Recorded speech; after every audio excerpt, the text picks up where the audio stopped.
Next time kun now we to psycho relay the top with soaring tan how we get episode li welcome solution to lay aje here in pala khai is make sure kan chia world pageant day aje hi jena ai shi tang kun now thala aina lay da klay ngala no psycho relay to batong kali ring pa pageant day we sad lay batala kaina beauty pageant we line li that klay glamour industry beauty industry that into psycho relay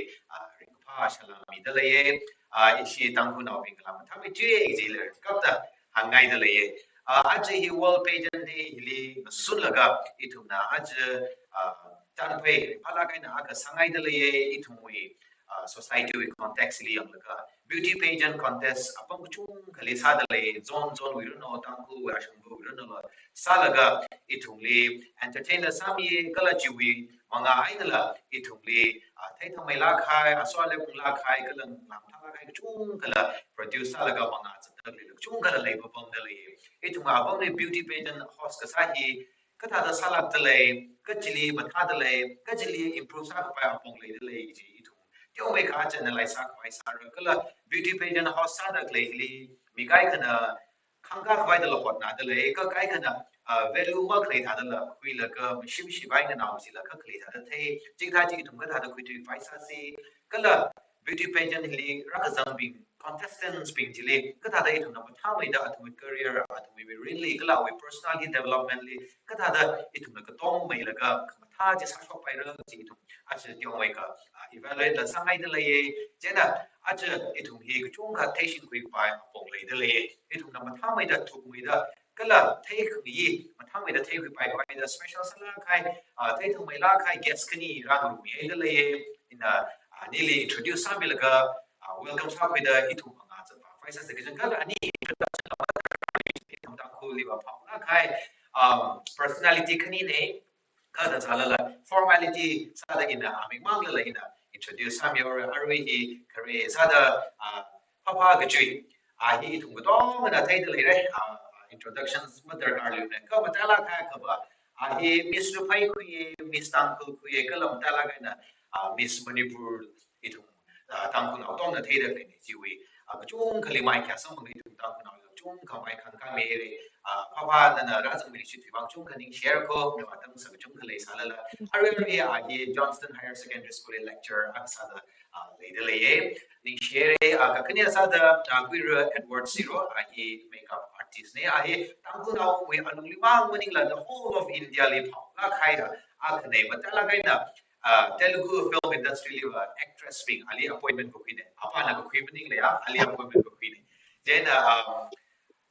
beauty kala glamour industry li wa we Edward Dong li mi chung kana regard sai kala ya shi na tu ka dai tu tang na le lek sao ai tu le yang ka da mi chung kana inspire sai then ning share ko ha cha cho hi ne na razan ka mi wa shi tu chang phi ma nga cha why sao say in a how pong li hang kai da it ma pong li beauty pageant pasa da le mi chung kana ai ni ka thai ki sa sang le ma kana am ne da la hang da le kai ka da kan kana pong la hang la ka ho hi da sa pai ko chi la chung ka le da le why sao wang sala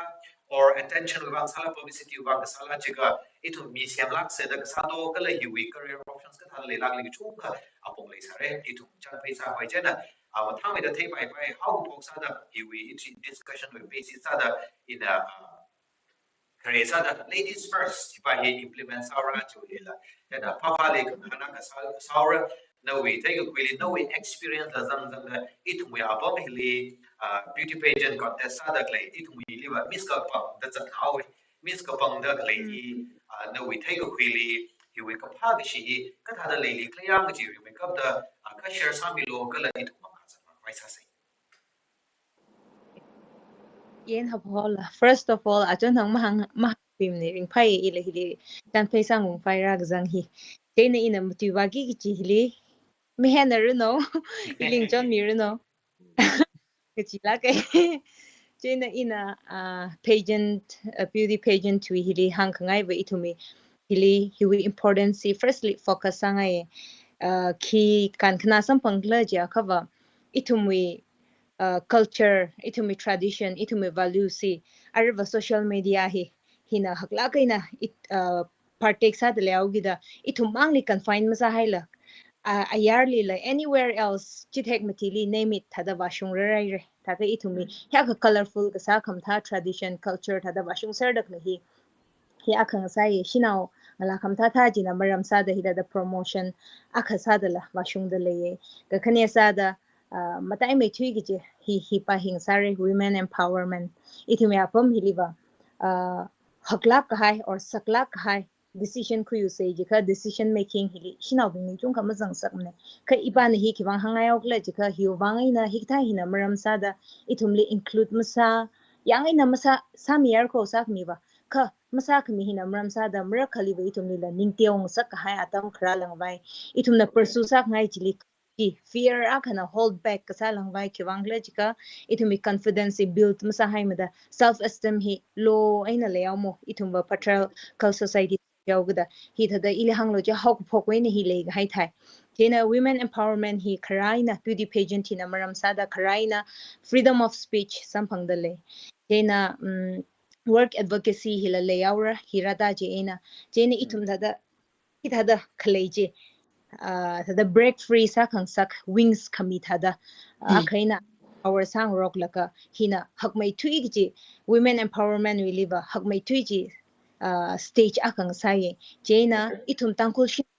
wa hi kanala kai da iwa khuye ki wangla jika hili aramala ratara sare ka in hili deu ka hang khangai pa na ba hini itum lik chung kai help sai ki wangla jika ila hithali zang zata pageantry li ning sang shina wa ka sa ti hawgda ine hiwe na chung ka tam khuye discipline jam sada itum li personality grooming hi matha da sami khai wangaina ina ajize mi cho nawi mangali le da pamrer jine hi before grooming pam sani gi jaba I the anxiety la lemrawe iwa thada kha grooming jina maram sa da ili shape sa we so beauty pageant hi mi bin yang khrali ba ngala khangyan ngala azak mai wang or awi asho le wang or chaksa shokki ji wang mang da machuk sare pe tum na thuk mai da dik in ga sa dam ji tharan hili thada phak me khar da wasa me khar da le sa ye hili ithumi emotional intelligence la build sa khui jine ithumi creativity la hili thada dik out sa khui jine so feel ti bam thana ye ithumi community wi wang ba chena thada support system hi matha khawa matha me khar aure da machuke chena akhanava okay chi aramalara tamra we kha arik de naw la pan hayoge beauty pageant hina maram itum hili title aka hold sa kha tam ji tharan hina maram sa the platforms kuchung khala sampange ari hon social media in hang khai thada hi yangaina influential sala gaina leidale hili chamsa danana ji worldly zangai lala people already know you for who you are and for the little fame that you hold so you can exercise that ada anything li promote sangai sala influencer aka sada zat ngai sala la field kuchung khali khamong show mi jitla ko so shinau bing wang we iwang ili hanglo ji kha hiwa thada kana ye da hangai thada kudong we wang apply msa samro ko kha hili ning sang da kleping go for it da hangai jitla because nana yu sala la mi yu sala la no we wang loss mle mne na tam khui la ka thada akha sem khui la na hanung lakki ji ne main sa da self esteem confidence na phung ngau gi ji ne so hi pa hi kana na ko ithum wi wang ithum wi ngalei hi wang ithum apam hi wang da hangai ga disadvantage ji ngai thada yo disadvantage chi khawa itumli body image hi itumli pressure aka nam sang mi jitla beauty page ala khang yan ji khang alam thap longra skin ma thap longra figure ma thap longra akho chu longra hada pressure aka khang mi ji tha ji jena mi kai khaw bang ba self esteem hi low sa phai lang sa thui khai la yo athum thada zat khanga yang da machuk pa dam ga ba jitla ka hang khangai pa na ba chimang china disadvantage sa e kha hinala disadvantage sak vai la malem ne because beauty pageant mang maning la gam ning la ithumna self esteem build sa se ja kha field ku chung khalei da le gi ji he hangai shinau bing wang wa hina main sa da hina hold back sa beauty pageant with disadvantage himang hi akhane ka te la le re khaji ina mention masali sa la da yari bing na la na mamanda ame ador na la da machan sa mama yeah okay ning schneider issue we kare guess nam tala gaina advantages mi chunga hang mi gai ji I open ra thang sat le mi chung khana ma thai thu gi da hi tha la sa pai la gi la hi tha la sam phang la gi la le ra ada just yang ko pai ra gi ji contest ko pai ra gi la ka ni ji le ning kher pa pai na ung hana sa le ga na li ga ro amai word le First advantage partly papa nak chunga hangi the women empowerment, freedom of speech, it may self confidence, busakami, it may culture and identity promote kasak chunga hangi. May what are it may abomly, it may contextly and say it may kila realistic salagaina, it may abomly organize other play. Kala it may intention him talagaina policy him talagaina se mai sala implement gasahili kala practical exile harvey advantages shares have been having je chỉ cái gì mung ta de lấy do mà xong thuộc lạc de lấy do or cái suy nghĩ mình cái ta khơi lấy lạc lấy cái mà lấy cái ya or chỉ cái xong bằng share de lấy do chỉ là đó nuôi opinion nuôi observation là cái shares have cho Okay, re makeup ta toja soing than ali ning shila ke tata ye tum professional recognize ami laga thi tha program singa laga ye tum hok mi bang chibang re makeup ta ali ning shila ta le laga Miss Manipur Miss Papali da platform share ga sahila ye bang it's a great opportunity da hangai ai trên này khá là dễ làm vậy ili tata ring phana jila shi phijang tata great yeah itu me tata merakali mai itu me profession hi makeup artist ni I run a studio the artistic director ka sada iwi national ping train sai katam now ping train sai ka tasal ma merakali ba itu me apam hili ba itu mui ya the profession hili ya the platform ko vai la maklei le kape ka hi tata soreng than atam hi ya the chikami le gai tum ni kami wang ngsilake Ari na hangai tata itu mui oh re makeup ta chi world beauty pageant day ne jang ikta atam hili tata itu ida da discuss ak no atam sam bangi i bang lo tata rin phala ke re makeup na nang hangai tata itu mui si tangphul li hang se ji ka tata miss kha ga pang jaw le athan na phang tata miss kha ga pang he in phala chi ne i bang rin phala ke khyang rin phala ke tata mina itum likra tran hi itum na Miss Kapang da lei chi hili tata itum na village as a village akali Miss Kapang da lei hili kharnau sang national sang khu area chui mineral la ga khangasan churing ba he leina jinla hi as itum khnoi thot na kharnau le ring pha kang sak chi hi khamtha platform akane ring phala kai umaya kane ka ili hang mo ka in a bigger platform like yang jitran for example is me tangkuli miss ka pang ning sang lake chang ka organize ka sahi is me mathala ka in sa shabla chi bai question sangai okay is na miss chi ka pang kwel laga ali platform than la mathala ka in shemi shabla chi bai question sangai mathala kai agaba is me show beauty pageant show ka sa tam jitran is mai is me ngashan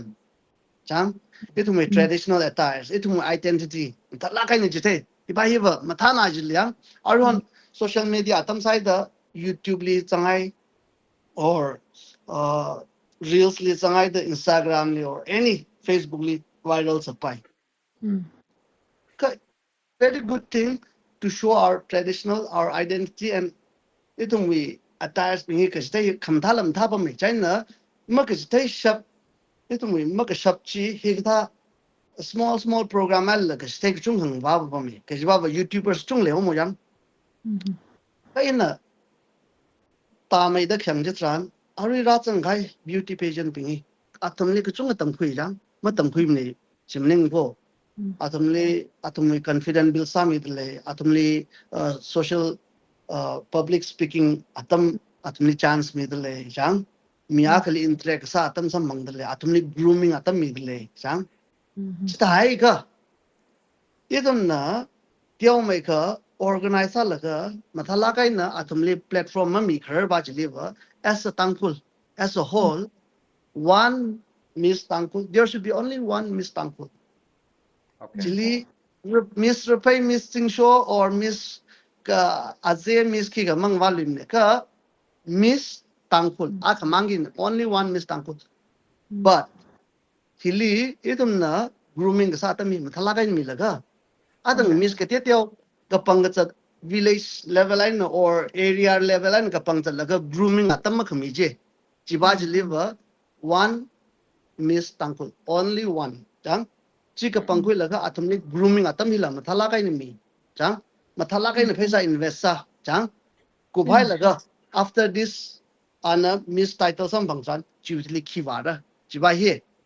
iwa main sa de bai mu chu sangai china Okay. tks we Amai thana aksimang la thadau ke ina. Aksimang thadau ke. Aruji yes, ways of improvement suggestions wakpaje. Jipaji nextly ina rangai jine ka arwi baje atang firstly ina papali nga hang ga da ana advantages hang hai ming baje. It we contestants being he tikha chuma sam phang lak liang it we platform jina examples are the women empowerment we apong hak sa da yes now we empower sa lak liang is it hengai jine jiwa chura yong we ka assess sa la ga chan phai ji next li wang ai chen no i take quickly atung li arina the grooming job mention sai ka itung we apam li mathalai groom sa mi dei do example sa da yang kala atung li freedom of speech platform ji mathalai ma mi lak liang idea policy bang tha la ka itum the real implement sa da lai li observe sa ji ta ji tha ji sam phang mo shong li liang ji ji yong we share sang sa ai na mai I kivanga nam shokru che for example atondang in I missing show we kekali jasa ka sadong sangai yeah chili my e klatala first time ne I've never been to that kind of platform I learned a lot from that place itum event jigata jigata conference ku kai na ili latam ku chung sam phang pa me ka atang in hangai da mai itum we traditional attire show gasa or public speaking or ali interaction ketiam no tyo ka grooming sadla okay ka chiwi grooming sa ga mi jai na atang itum na chang sang ngai ba hi ba sang ngai ba hi ba everyone who wants to go on the stage as a Miss Manipur or Miss Tangkul wants to learn right chiwa akane la chi changai da ra da klai ni lamning la katam na tam kungai Miss la kungai da title jining changai da krani la ka ishui ka sapa na la o na Miss iram wai na Miss sanglo ta khanam ba hi okay ta nam phoi na nam ga sang ba hi ai na itu mi social media likira sho mat changai da or awili masa thuk mata or ana masa ghar lai ga changai da nam phoi na adang pressure jan ra ga sang tran ali awi confidence malai da malai la china question na ka ngan ka ngate hangai na ka ngan ta ga itum na mi miss shemai la ga mandu shi ba ya ta ga miya ka na usnawa ka social media ka na social media na miya ka wi confidence level kil masa chimang mening la na usnaw ka nui thot chok tak le ka therping sang ngai ping kai ko ngi chiao le je okay china inava mathala kaina platform ji ready masai ka yeah masa ka inava misi kapang papa chi masang sangai ni okay iwi opinion ko I miss papali teno contradict sala pai or anamam ya ngai la sang sala pai ka tada that's what I felt okay yeah yeah china ning share mai yeah yeah yeah honest opinion share ga sa ji ki kom tham ne mi chung ka no we opinion chili subscribe sala le sara mo sala sara it's mi ko khang cha ne ka arina na observationally realistic sala ni he thada thei da khang ba chi chi important sai da kui then area mai na tyong mi ko ba hang ai organize ka sa ji hi ma sa ba phala ma thala kai na quality le la kai na sa ji li na focus sa da le chi pa chi mi ang ai je na adang na ka hang li tha ka itu mi zone ka tha li miss ka ka tha chi ma sa thwe la tang kun a tong as a whole akmang hi ma thala ka na groom la sa la quality le la kai na sa sai sa ngai ki ji share sa da le tha te ji one point ka other areas of improvement ka ji ka tha improvisation khira ka pai le sa do it we beauty pageant tang ku le sa da le le ki ma ya po ngai na khira sa ngai le si la hari le at sa la ka share sa mythology ni na pa pa le ong na sa le ke na na a point na bi da nali katam chi bila ka pai itum tangkul nau pingi ma ka them lam ning ni chang ma sa ka thei lam ning ni when it comes to art or artistry to me talented chala kai ni ka ma mo ka tom ka thei hi na itum mi platform le competition ma sa ka na ta khui li hang lo okay ili hang lo for example our platform hi itum iwa tang in hang gai da iwa mi si tangkul mi sa ka mang pang ngai bo ka hiliwa kapang thungra jai ka organize nai sara chang yeah sponsor nai phapui ra chang sponsor chi for example mai te jaw se papa thai le ra robert naurem jaw se chang example ali show hili rasa milo na no with dressing of wine sak milo jili an a chart sa dak lai ning sam re li hang la an la potom mai la en la potom de le ra government wi side da an side dai na awili mai phaisa sang phang lai sala pai or government when an ngate hang an shem ku lai sala pai ka issue sau se ji trani ji thai ngai na ji la chang mu chon mi ngai na ji la sa mi ngai na ji la isi tang na lim sa ka thai mak lai nem ne ka chung lai la ka organizing committee na khyon ga or ni to mi ngam nai da in a them nai da phani ngai da masami ngai ga i wang platform ji tiaw nai da phani ngai ga ilia ga ji ba je thai tu re ka isi na sara da sai ga isi la ta da mai won ni la sara da sai ga okay mili lang mi da sa sha pe la ka isi hi chi da da a isi la organize sa ran la ri for example ari le isi le bollywood we star chaga charia sa ga jing mai papa shi ram na chang a tha da manipur li ka pa sa le da ma le ma na wo chang in ari hi in am tu da le hi fashion industry lim tu da le go beauty related to beauty lim tu da le chi da le ya phi now jaws when it comes to makeup one of the only key artists national artists in india na wo india when a paris fashion week milan fashion week hi wa da le amang na wo for example me ila I can do but I'm just giving an example chang okay ka in a kambana why can't we all come together miss manipur miss papa ledle mr rubaru ledle chang tonga hi isum na khokha yang ka sala ga organizing committee hina mathala ga na phaisa mangli maning sang la phaisa ga da tong za ra ji ba ma phaning la issue we show hi or issue we miss ka ga pangi or hi pa hi wa ungsung ga vai sa pung ra da sa se wa ka vai na issue we miss ku ping first second third no ki vai na thema m thera meaning ka issue we organizer na khyon ga or meaning la ithum we khyon la ba cham thai to re ka ina ba hi sang sa khngai ni ka pang dak pang ra ka tiao ji ka pang vai tar kam le ne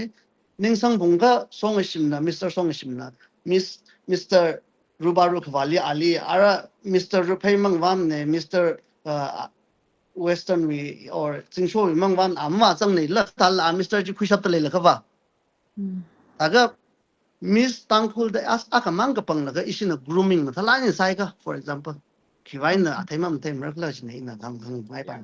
okay chim le da yeah ni share important sala kai points re sam era wina na ada itu we ka te li ji we idea ma le san iklam them ne ka ajuna na share sa da le realistic la salang da le kala pragmatic la sara da shit sangi itu we lan li ran no any kind of resources atam la ga da sei sa kwai la sala ga tang khu we akam ka bang chak si ji wa yeah word la sala kwai la shit sangi ka zone ring li ba ka bang li lo ji lam ni ko is just an opinion shared actually areas of improvement my Edward la tyo share sai re no we wa kai la tyo we ka share sang sang ai le ka chi tha ka thi ka tha area at disadvantage ga ya contest we na ma ka ar program organize ka sau chi la tyo me ka focus sau se area me Edward ka hang da program organize ka sai le ka tha da itu tha mai da implement sa la ga itu contestants me chi le tha ka mai benefit chi sam phang pai sa do ka le ya ri la ning cha mai sa ro tha mai ta pai ra chi chi na we wa ga na ka share sam Okay. Program organize kasa gaji hi chili tangai da chili thada pick up sa kaiwa. Itumi economy hilanga zanau da. Ka shungla ga insa se ji hi atam bakti ha. Te nau zang sala zang firm rawe. Because hai da akhamang hosangai da hangayang. Kibaji lakshi focus sa se. Akhamang hos kasa hili not many are willing to sponsor and help. They feel like they are giving out for free. So itumi governmently yonggashi or departmently walaga akhur khale kichiwe na cultural chongoi na kichiwe na clinicla the phagzali organizers ping hila atumi ma ba shungkhar ma ba pe khar chung khale re but coming back akhamang sani jam thame khar mrawe che na me edward na hang khai thada support community support hi dakar sa na ye ji hi hi hangai thada local businessmen no organizations ping no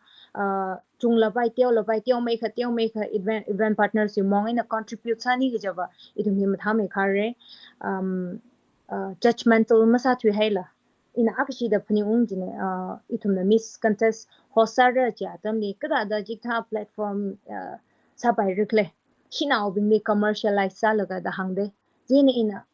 I beg to differ commercialize ka samning ne of course hi thali fame khui phungai laga kiji jawi mirinji china maram salaga khalatal you respect masala za thui khai hinao bingla lebam bam de lere kha ina thumli judge ka samnim ko kha shopom bam de le awgida mina la judge ka sane taji lebam bam mai kha judgmental ba masala promotion bali focus ani gi jawa itum hi matha me re da pning ina Okay. show li ba ga damli naw uni fe ya hi ame dor na hang thada nam poi na rak janga ji iji ma thei thure khaji ina ba janga damni ana akshi de i nei da hang de yang viral za dei ji Yeah, yeah. hili ina hang actually literal meaning ma mushung jila I am who I am very nice meaning jila ana te okay elaborate tani jaba like answer ji ma thana jitla but then they bingli focus misale i nei mang li viral zat mi ai laga in kahang ba funny ga sa jili manung say no problem itumla manu rain tumla manu lo no problem like magatam now thada nali khiba na jang sakta azak nei jikha I mean is it tanala kla ji ga hang ji la tang khun na ko tena da ina hang khangai ba ba thada mi akhana stage li khangning ji sakla ga I don't know thada stage li mangning khamsui bi ma thai mraum ne khai ila arira shungda marak khaliwa sam marak khamangli ne khangning atam dharan thada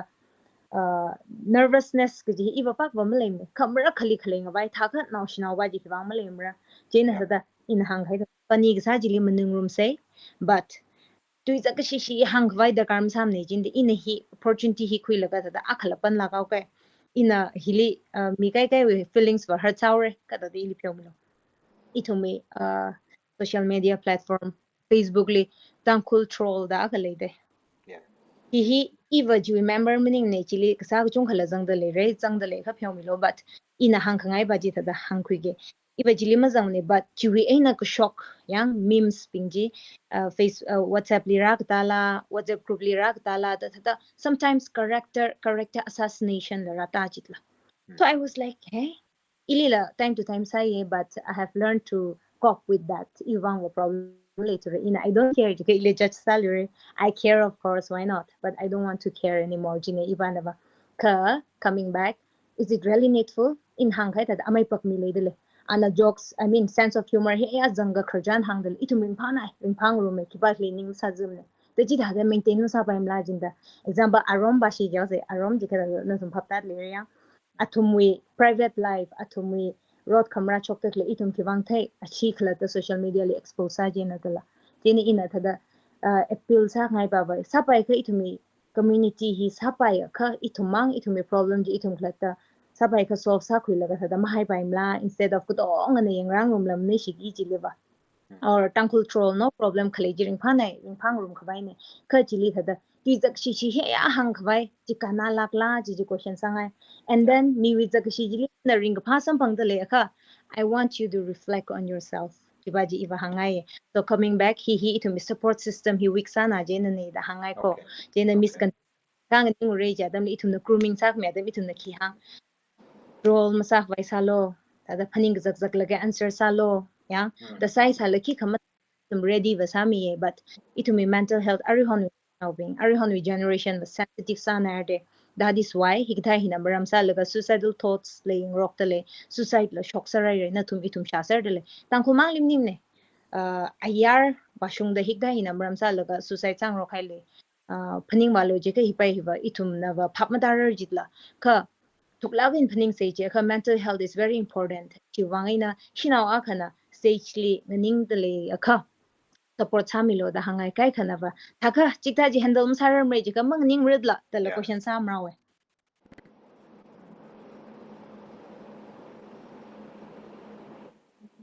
he wants to explore the world maybe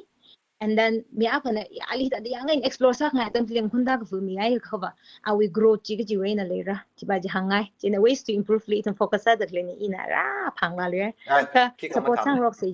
ya ari jile ine papa ina aka ina interruption la gauke ka tema barang la ga na na ba ngai le ka tema barang ga ara ya ri support system hi mathamai khwai thunda ya khotna sa ara ju alung jile ituna yawai ka phak mata na ja ga hi ara amina tro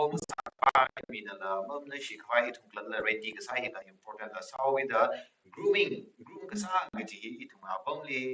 ka tong na phak mata sa ni kla ma thaim ka mi ka chung ga he organizer kai ka jang la ka groom ka sa ga ji athumba choreography stage li show ka ram walk ka himang hi sami kai ta la shai thai bra khaliba and grooming ka ji tran khili ko hola to groom ji contestants will groom sa mi ji khili ko hola to ji ma mi hola la ways of improvement ji na da ka eron sana oh oh I was about to come to that grooming hi kanana ina mi akali grooming ho khai tam chi tharan agent choreograph sak vai awi kazat ki choreograph sak vai da ko ho akale mi akana ko to only washung kramning ne ka seasoned speaker had a different fields, be it personality development, be it stage presence or soft skills, hard skills. He mi akamang na cover sa shapane. Had in hangkai the seasons to hokui laga 1 hour la atum ni tuklagay na conversation sa laga hatam kami adam taran serious sa lagay na grooming sa kami adam taran improve sa rada machuke hili miss ka kapang bing nala 1 day 2 days hiba tiyo na like 4 days minimum hiva khui plungi jine miss sare jika because trauma sak vai da hangai badan itumna phaninga khawa athumla ji sak ngai maning ne ina hangai da stage li so shogai kamra khali itum kya khar ready sai sala kya kha prepare sai sala kam tha da krum sai sala ning hi blank za kain vai da ji ji phaptak mi bing na phapta mi re phap matak mi bing na thada muni shi dele coming back grooming hi iwang ina chi tha da serious ala gaina groom saming sangai ya thumli had a different topic li different speaker kotong financial problem le saria thumli ko hoji kha tang khul machine sa thyo dang je khui laka hada chamsa da ana 10,000 khui sa what about 5,000 that had negotiate sa khui laka hada sa kam thame re and chili aru ji chili tang sao say laga ame edward na hang khai ta the too many pages ta aman masak akha jikha liru phni jikha miss leisa sports jikha miss leisa miss jena tang akhmang sar plung re jikha let's stick to zone mati we miss mati masar plung re jikha winners kuthum thum ji they come together and compete for the all together we stayed wila tangko wila together ada jiba ji hangai apply sa bai ni claim them ne the ila jing mi chuk ji ne even so now li la khran sa jina hey same hang jina ame edward na la same hang le chiba ji ila da chiba ji da tyo ka ngacheng sa ngai sapai kha chiko sapai kha chipai le and community involved ka sa atang hang khai tha yang support system hi mathala gai na le la ka ada ring pha ji li manung ru mau sai ka shoi ji li la manung rum sai because I kong lui sa le I first manung re even so na kong lui sa la ali first manung re la wa khang gai manung chim ning ne hada ring pha kong rum ji hili hoi instead of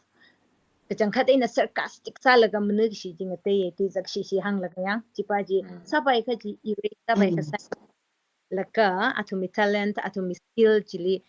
atumi holistic qualities chi dik out sa khangro atumi like intelligence or atumi creativity chili focus sang room laga itumna phashok khongrom adam chi than who knows after the event yulela mi yulela atum china maram sa laga chi we feel chili phathu ai bai and last judge ka kapang atamli he will feel thili ma ga thei judge sang sakai local we local person no ayar we na celebrities ko horono he will feel thili ka thei he will feel thili de study sang hai ada he will like okay involvement clay or jamsa da me at work ada amai liwa tum tha khai ne designers ping chilo tada thumi body thei khai ne so ikta hili focus sang sakai jamsa da oja bing speaking skills likha pageantry really involved kasa akakhni wa jang sangai ploi ki bhi bhi important sai je na judge ka bang hili important sai yeah ti chung le I jen Okay. me edward Kem tham ne hang ila kai na hang hai ne kala hang ran ping hang kai ne ning share papa are usually quick summarize all the usually important sala kai pageant ka pang dak le chung nau gi da ithum hi organize ka sala ka mapung ma phakra tha da thei de le kala ko chung ya ti sure da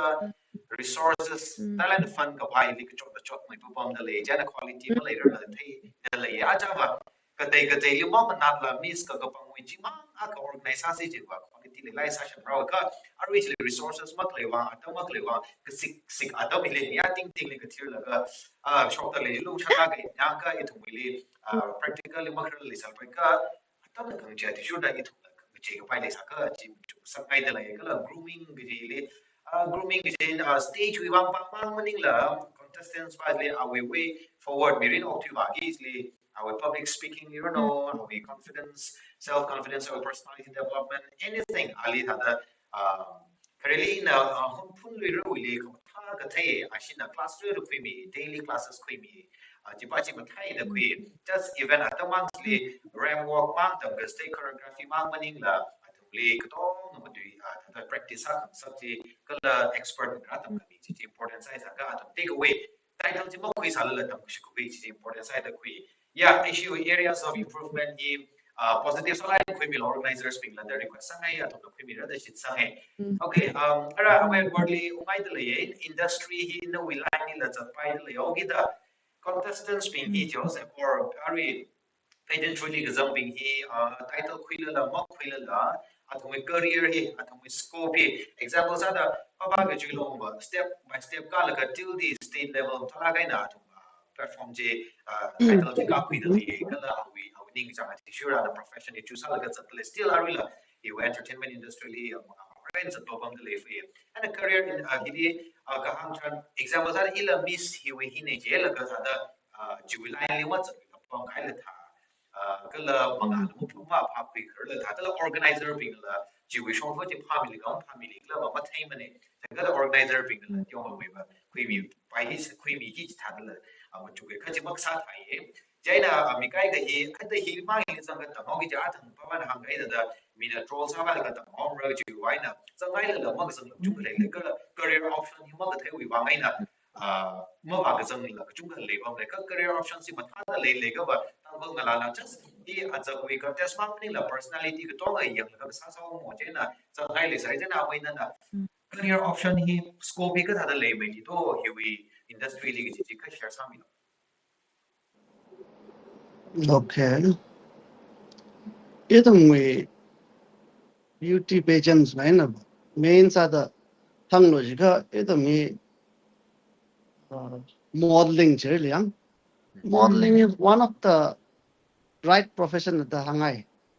Daga itong we atsaki India ay hakaw mo chang. Itong we South Indian, North Indian, itong we Bengali or itong Northeastern. Atsaki na tayong tayo lay. Lagari ba market hi hakaida as a whole designer akana atsaki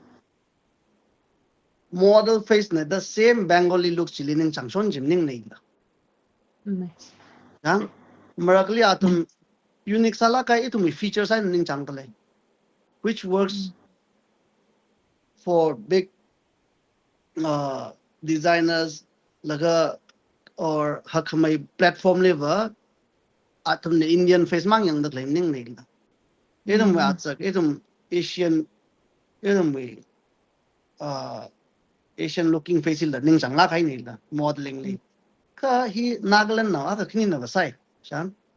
edum Manipur now mai te now da chang la khai lam dai ni ka tang khu now la edum Naga now pingi Manipur wi Naga pingi thali cha ga explore lam sam ni ili hang lo jiga edum we platform ada ina gan da yang platform ji da mushungai ga grooming da sami laga sponsor da sa laga edum na alim tha la kai na line ji guideline ji mi ai ga acha ba modeling ni achang leo da ning chang leo da na Bollywood li la chang pai South Indian movie la chang pai any platform ni achang pai Okay. laga maning ga chang ning ni la ning chang la ki le to ma sak le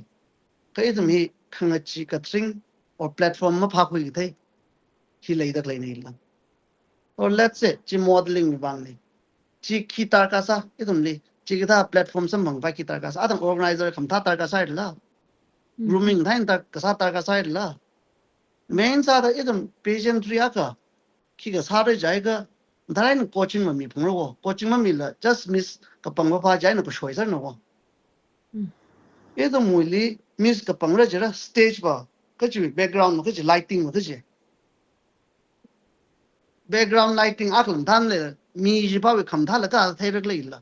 mi photo shoot sa dak le light atung hi capture la ga sa dak le la chi wi kham tha ji shok ni la kai shi wak chim le la ga pi vai nam le tu pre plan da dum sa tu la dai na plan sa sa la ga organize something to mo event ping hi chan hi da wi wang ai na ko shoi sa nei la chi vai na I na ba tha da mi si ka tiao hi chung na da ma ga pang la as a whole Miss Thankful Agabahi. Ibai was strictly wholeheartedly with the Kahang Lapne. Laga, Edom he economically strong Masan de Tang now he. Miagaji Lui the Pesa portion is la. I mean, Ireland. Oh, I am not sure the poet, repay the poet, Aka the poet, take care of the Shino, don't follow la. Tagatara. Ava Atom Aka pull up me, I batching near Kai Dollar. Jibaji liver. Kamapa ga je ibai ba athen dai ko jai ga ili hang no jiga tang lao ma chon ngai chung ji mra wa la ga sponsor sa ngai la chung le mra da ku ili ba ka athen dai phang gi Yeah. chang aga chi platform sam bang la ga Mumbai ka ta la ga or any ki ga area tum wi modeling wi ki ga li achang gai je ba context puya we ta ana ma sangai la context pui da sam bang ngai ni ta da pai lak chi ni Amai ari kai na dum hang nam dak lai ta ga career ki option nak sa ni bang mi ba chin na hot na khuira ga ali guide sami ji direct sami ji I thu ga ba organizers me hina sami ran ga o mi ba chin na tha da aba li tha da pha ba man ga ka tha da sa ga pha ma do I thu ma pang gi first ada mi ba chi bi I will sa ngai I will urge lagi ni I will urge le hon kamai na organizer ping na for example ari he will feel it atak le chang modeling we institute chung le ashi we ke ka to chung le le atom we pyo le chi le achangai ga ashi uli achangai ga ashi na pe sa da chang na katai ot cha thal la ashi aminga na chaki ni la ta chi wa aji itum na misma ka pang thai la ka pang phai kam thai tu re ka pang thai da ka pang la ga na thalai na ka pang phai ga aswa re ong figure m tha twin tu te ga mo khwe m sa pa mi chi khwe pang hai itum hi wa unique te miang now hia ka pui da grai li itum a cha ga grai he thai na te hang hai na ka thai da chi mo khoi sam da ba ku shon m re Okay. China tang khol na abu bu kum ge chi da abu ba chang lo ji la ta ga a ka chang le da ka khni ba ji ba pai ji la first pai na ka sang no first pai jin na selfie sa la ga ma theng ai ga thai tu re amai na phung tu la ga amai na chi ai ga thai tu re ka an na phuni to le shemai ga chum ma thang ra ro no ning la Okay. ta i ro chi ada feel sai ba Okay. Ning share mai ya sabai la ka hai ka la ari hon wi wang wa chin na la kong gi ji la tha la thai social media we influencer na la wi jong kana recognition la samphang pai la ni share mai na le anura sa ra pa na la no we experience no we observation aina itum we scope beauty page and hiti ka chang bi we ka la hilining ka sang bi we scope mis ka pang ji mas li ba jang ka or ka mis ka pang ba jang li ga higher level mang li kha ba hin la ga you we train ka te ari amai what modeling and film industry la ti ma ka hangai re ka te options ka that la khima mai le ka cha la ok pi pa pu la la ti ma ka share sang hi thai khai ma ra ba na ba chung kan la na hi ba jang ka ta da ring la ka ji la society la chung ka question la sa le le and a realistic sa la ga na ti ma ka ya ka share sang mi Ari ame Edward na hang khai thata organizers ping na yang sang khami da aghang the in a company tha kai kumi apam hili organizers ping na to certain extent yang sang mi shap lapai when it comes to back to grooming atumi personality development atumi stage presentation atumi confidence ikdong hina model la ka shape sagi jini jitla tilang da chung khawam rauji because itumi contest kata hile yangina aming le hai maning rang thuda kha ina hangai da athang ame Edward na mention thaire le ya le asa le ame Edward le de for example ara song shim le de athumna lamaram salaga athumna akhurnaw de khate ni gi jaba hida de le kho da hang ni gi jaba hina la athumi bang booster akang sala pai and then hangai da mi akul willingness chim le kha ba masa ba ni ji li focus alu shit ngai actually the miss itumi apam hili miss ka kapangli model agency modeling agency a khana shinaw khli pangkhui kha a chi tham wangai me ka tangawe so mi a hoi willingness le le thungra but coming back entry hiwa modeling kathali sign up sai khaba earning matha pai and then awi mirin la sem khui pai kha reshishna ka sada awi certain ethics and values jiva maintain sara and coming back influencers la sabai because ina athang mention sa khai da fame sampang khai dam jitharan kuchung kam sampang sa la bai example song shimrung sung jaw say rubaru Mr. India hi kibana kon khaksha sa kibana mthai samne ka he brought it back to northeast and a self promote sa khila ka chida da phau thwe re ara phau na dele ajang jang da phau re ashu pageantry jili ithumi apam hili phau ayali phau sa la pai ji I have no idea kai thumi apam hili wa ka dei bing mi shanglem them ni iwa chung kam sha samne ka ra chida da sa da influencer aka sa da chida da promotion aka sa bai chida da ring ba ari on youtubers yaw se youtubers bing la content matha da temthei ka earn mathana da leide ina atang ga hangji creativity hi itumna dik outside kang atam ji tharan hilarata paye and then hiliba kuchung kham le samre ka brand ambassador akalang sa paye tada winner akang sai and then motivational speaker and then podcast hena lodong earn sa bai dele entrepreneurship ana mina ali thei de le awgada awi face akale de le awgada ana fashion industry liruno or skin will know kazang atam saran people will be curious and then just like that hada attention ji sampang by that is why everyone tukan now shorey salala restaurant now shorey salala or anything shorey jatam tharan face le khai me akhali promote sa khang sakji so miss content a face le awgada awbang opportunities kichung ka sampang ai jinda yang akhlata carry sa thei lakha in tangda awi jingum ji na iwa thada setback maning mrawmne akhlata carry sa te cover and then arihon ithumi apam hi event chung narde and event hosting hila pesa thadu ungjange ada every month mathalagina mungjang sai ji salala ana save up sa thei laga ana ji thada manage sa thei cover chila akhang sai careers in media la sampang pai host akhang sa pai and then arava personality development hi matha da shape sam yaugada hi confidence le me haidala de mi mangali presentable ta haidala so chamsa da chinau bing even me now being included flight attendant sang rok ngaidale title holder ne jay khaba work in interview janglo hata any training ma ba chance le any interview just say flight attendant meaning salala any interview he a face sa shapai with confidence so that the scope he that ili hanglo je kha that the happy the hangai ye abu ba ping la that hena la okthu se je kha thangmei da le kha thangmei kha ji ko thangmei da le kha okthu pai kha ina athang hang khai da ngalam thau ga da asho le pungau ga da ana ji shijin ngue kha imre thu ko kushok le shok ta le re ma shok sa kha ili le phyo mi lo kha da sada mu shijin wi thui hai la kajang khat matha la na earn sa la ka thangmai la na shijin wa sai jil sa pai and then miss contestants ping liver ngala ham tha bi wa mang mung nai da ka hang la le ari han pageant lig zang bing ina ka thei tha ga ba lai matha da tam khoi rock ta le so we create ala example Miss Manipur zang khai wi thile mega Miss North East Miss India wa gai de imam juk flung lui mne mu yi sal hon thei that I don't know ka imam juk flung ne because iba ocha sangai flung out da iwi chi katam ga she career ji pursue sa way but then he pursue sa way de hit matang mne hili le da pageant mentor aga sa da zat le ta ka maina ngala naw ku chung kha lari tam khui khangai ku chung kha le de le athum la sa khui la ga tam khui khai jina la maram sa da mi ku chung kho wang ba example akang sa da thum ling shan kara so that abu ba bing li la message mi ngai ye as na la bu jim tha da groom sa mi ai kha ba a hi da he holder ka sai ji sa la our character ji intact ina le la ga matha da hina la source of income la ga za thu pa ye ji hi angai ha hang wi kai la oh ya ni share nyong la kai na itu akana thailand mi akana thailand ku chung ga share sa mi re ni she pa pa atong we kitla jan phai ga sa chili mi kai ku wang hortak ali khan thada kazal le salo bai but this is nothing personal general sa share sa ne jena ari shi jan phai sa la ga itum na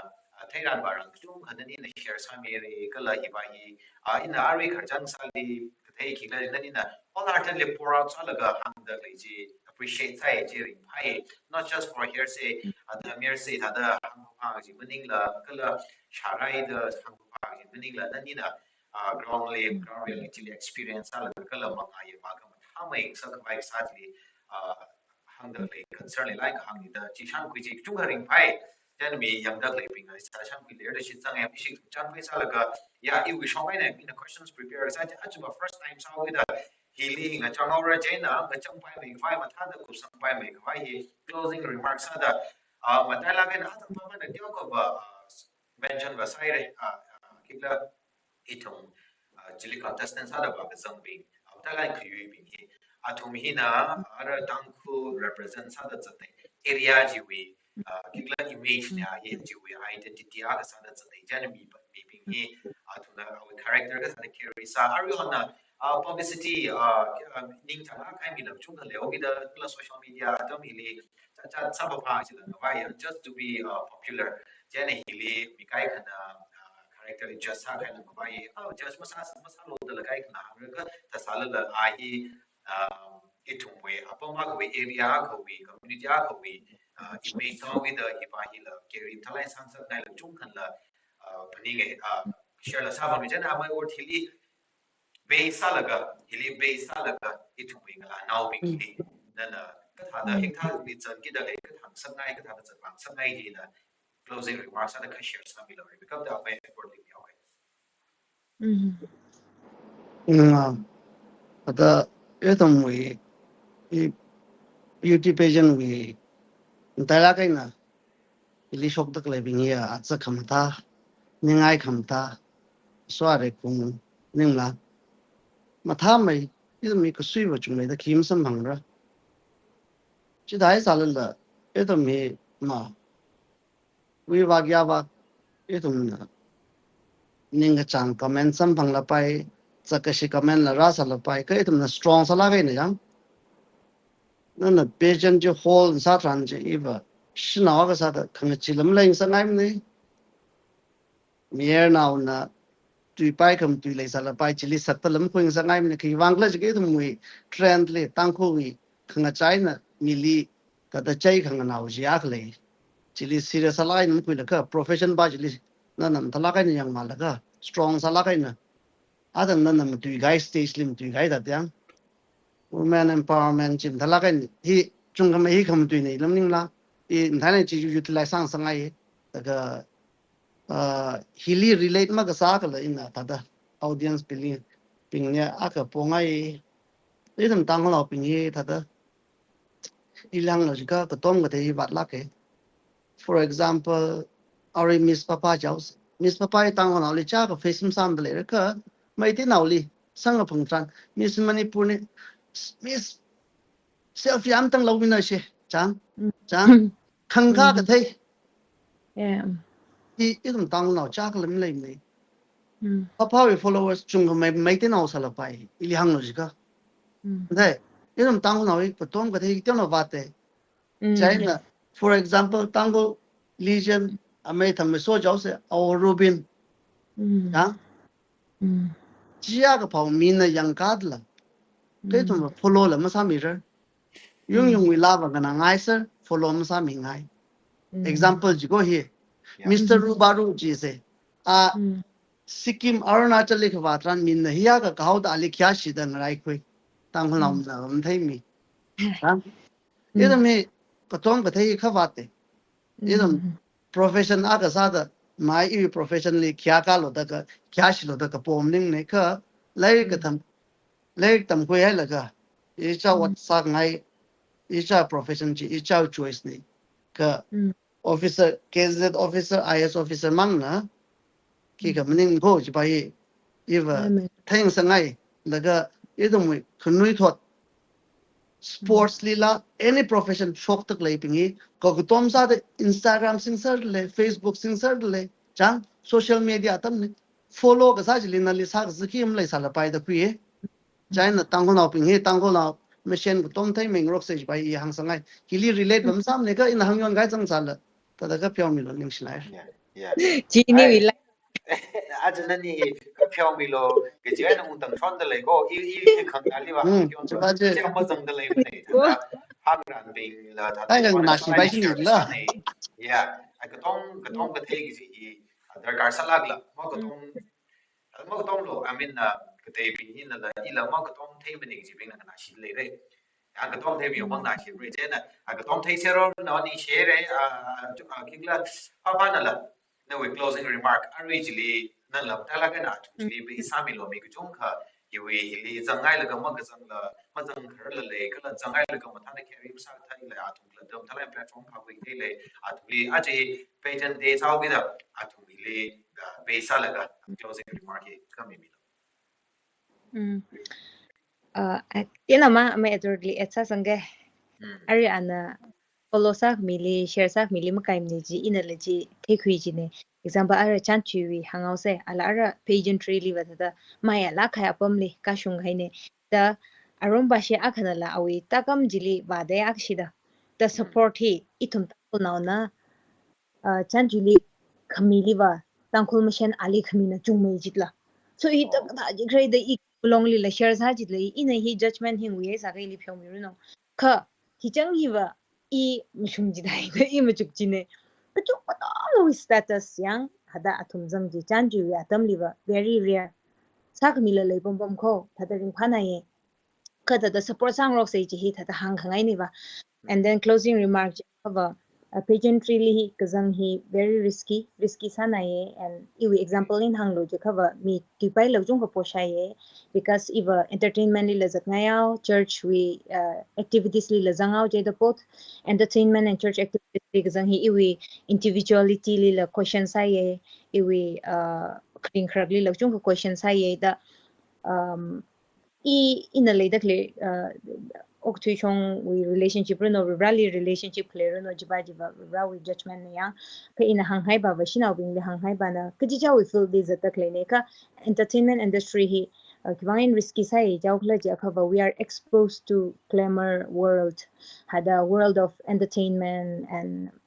what had a lot of whatever in a mention masalu ke jit haida itum hi china la influence sa thuai pai jine la ka hi ilala izang da mutui da khle ho ilala influence sa thui hai pai jine we have to be very careful sang sangai and then hang in atang hang khai da Christian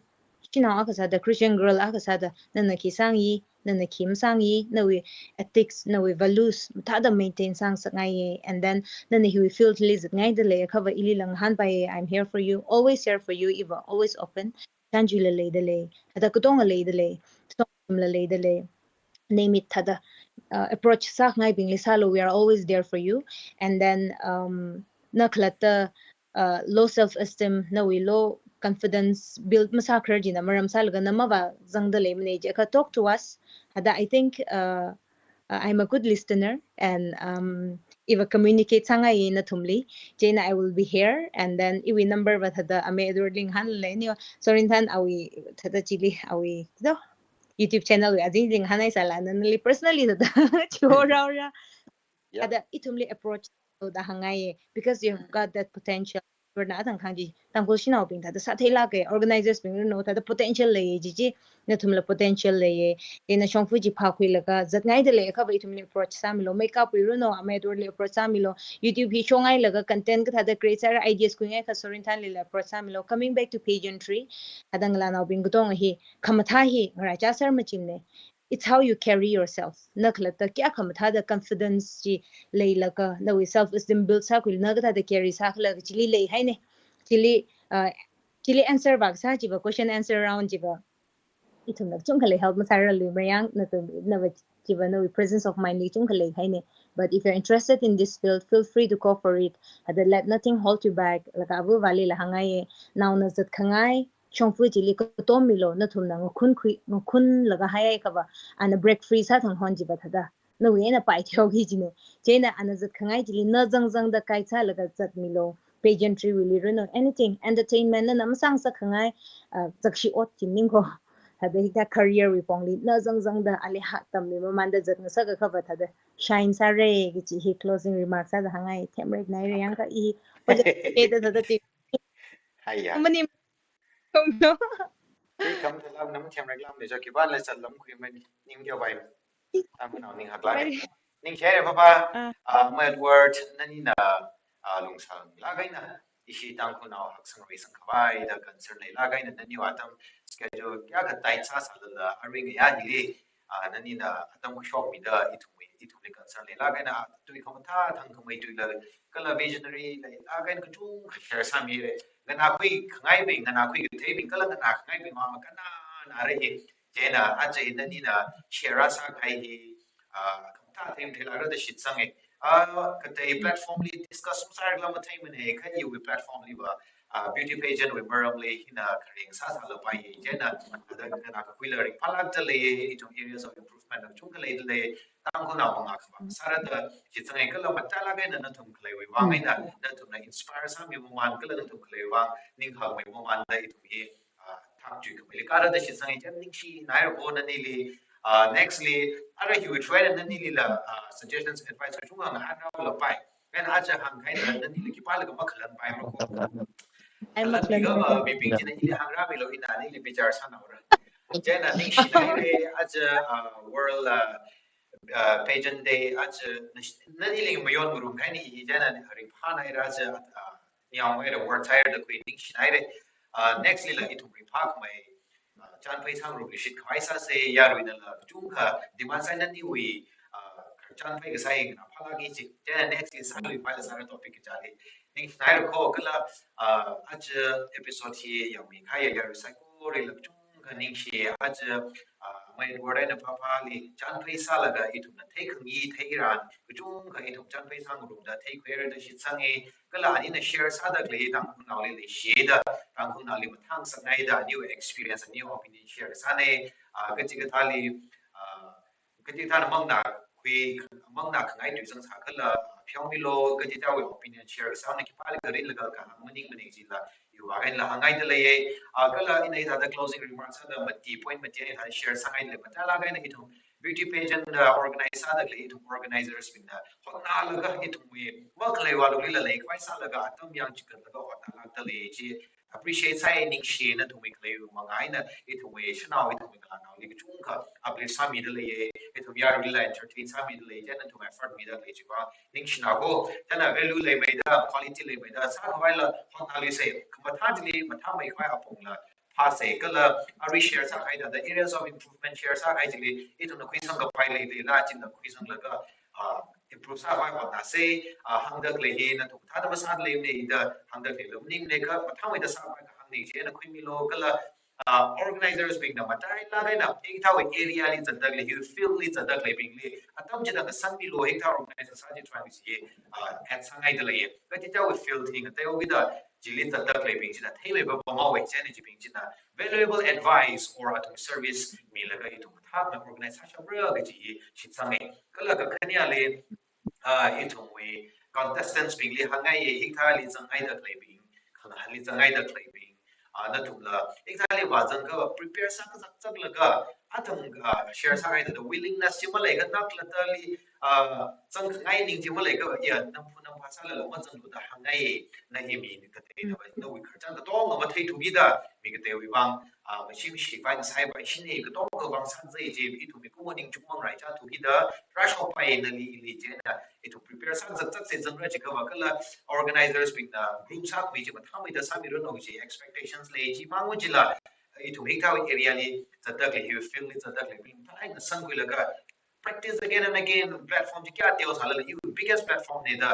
chuk laga hi wai na you life changing moment ma sang sabra da ba chang sangai no wi mangai na actually inspire sa pa ye no mi mangai na mi ka te la disappoint na sa pa je na chung le ko le burden responsibility yang chen ni chi phalang ki se ja ngai ka ka thuma sa da itu wi mangali cha khai ta la kai na pha pha long itu song shim long chan chui long anyone are really amai bor la jang jang le you industrially cha ta le ping na tang khung na wi le shi mi da ka ni thop ping se mi li da tu na you will shuru la khui ke you shuru la jang ke da tu la se mi chon lo re da chan mi khai mi china khri thop shukra da ke le she time lo je request sa ngai adang pha ba da ma hang la ni hang la ga na I'm here for you da hang da le je phala ke atule approach samilu they will never say no atun chon ngai la khai mi ma ngai tang ku na mi meaning chon ngai re yo ai chon mi la da shit sangai zada tun kai sami ma kala lastly ka ma time mi tu ji yari ma le ka ma he program hi la ma le bre beauty pageant la host la ma sa bre actually sa ka pai maning ne yang jana yari na tu bang sa ka mi ne yari na la ka to mi gis ne yari na ka to mi ka ma thang ka mai je la chobra na na ina programming khang ka gi ne value le mi sa gi ne na na ina no wi nam la ba yu wi na wi answer no wi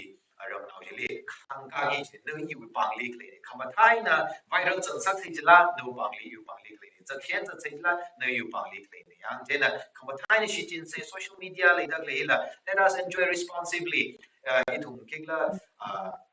ayat la kai la shi jin se kham thai shi jin kai la sa se itum tong da enjoy sam room se tang khung na phani panau entertainment enjoy sala ke yang itu mix sala ke yang ka hin la itu we focus itu we vision itu objective ji la distract sa sa kai se na yu ning rin ji ta lai le ga motive se ji da hang ngai ne tu sai ko ila ina last year ile chan na da kwe ka ta sala na a che points ka ta chu na ha ga ina summarize sa mi ga ne ji da yang je na ya ru sai ko le ning shi na ro ko beauty pageant tang khu le la ma mai lo ka tu cha dak le bing Madala kai na tang ho di mai ni tang ho image ni da national international is the living na thumli chung ka ning shi na thumi pai na it thumli mai khang ka mi chung ka ring pai continue to be an inspiration and role model for every one of us na thumna ka jachili atan ka ngai mi kai ka popularity wang da sabab ba jila vai yang ka popularity li wa respect ina man sam mai ko ji mention sang ai je na respectable sala kai individual la ka salu sa ka nong ra ka chu mai da shuru ko ji now sa dan sang kai ni tu dong li ning shnai re mong pha mi ser